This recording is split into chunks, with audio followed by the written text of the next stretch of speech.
beginning my speech in 3, 2, 1. In areas that are highly prone to natural disasters, citizens are constantly exposed to danger that threatens both the environment and the people living there. Disasters such as floods, earthquakes, or volcanic eruption can destroy homes, disrupt subsistences, and finally creating long-term instability, i.e. the economic struggles or worries of the future for citizens that are affected. As these disasters continue to happen, governments face the difficult challenge of deciding or determining whether resources should primarily used to relocate citizens away or to strengthen the protection and preparedness within those communities itself. This is the problem that the proposing and opposing team are both facing.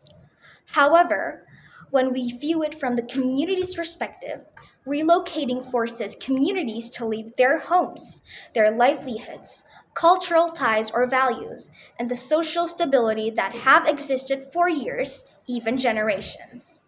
Ergo, we believe that we should prioritize disaster mitigation over relocation. 3 points on how it'll work in our world. Firstly, mitigation works to reduce disaster damage, to prepare communities, to strengthen infrastructure, and minimize risk before another disaster can happen or occurs. In our world, the state's main intention is to build the physical things such as flood barriers, earthquake-resistant infrastructure, better drainage systems, last resort evacuation centers, and seawalls. With these, reduced physical damage, and communities will continue living there safely. My second point is the state will prepare citizens and communities through 5 things. Firstly, disaster education, which is through schools for students and the use of media for adults. Secondly, evacuation drills, which is to prepare citizens in case unpredictable disasters occurs. Thirdly, through warning systems, e.g. through every local news, a simple pop-up or notification from phones, or the system EWS, which is early warning system that Bakassi has implemented for early flood warnings. Fourth is emergency response teams, or groups organized by the government to respond quickly during disasters, e.g., firefighters or voluntarily involved locals who are trained by the government. Lastly is communication alerts or evacuation broadcasts. As a result, citizens are able to receive information quicker and accurately during an ongoing disaster, allowing evacuations and emergencies responses to happen more efficiently.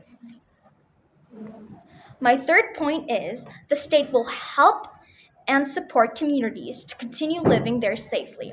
2 points on how this works. Firstly, funding recovery. The government will help communities rebuild after disasters by allocating recovery funds towards rebuilding infrastructure.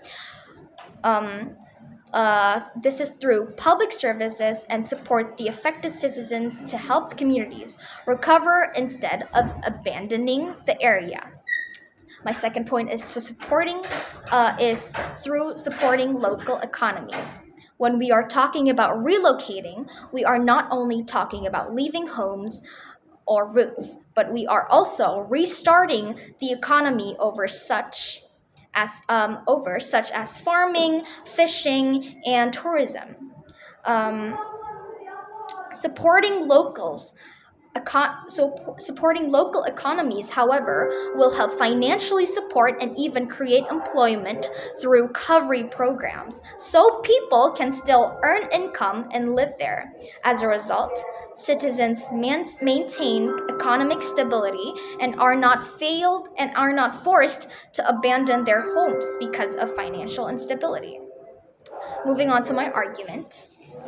The question of this debate is, what should the state prioritize? Whether a state should prioritize protecting and sustaining existing communities through mitigation or relocating citizens away from disaster-prone areas. Because in our world, communities are better protected through stronger infrastructure, emergency preparedness systems, and recovery support. This allows citizens to remain safely within their existing social and economic environments. Disaster mitigation is realistically achievable because governments already possess the infrastructure, technology, and disaster management systems necessary to significantly reduce damage and improve community resilience. We believe states have a big responsibility not only to protect lives but to preserve the dignity, the stability, and the autonomy of communities whenever possible. Within all those reasons, I am very proud to propose.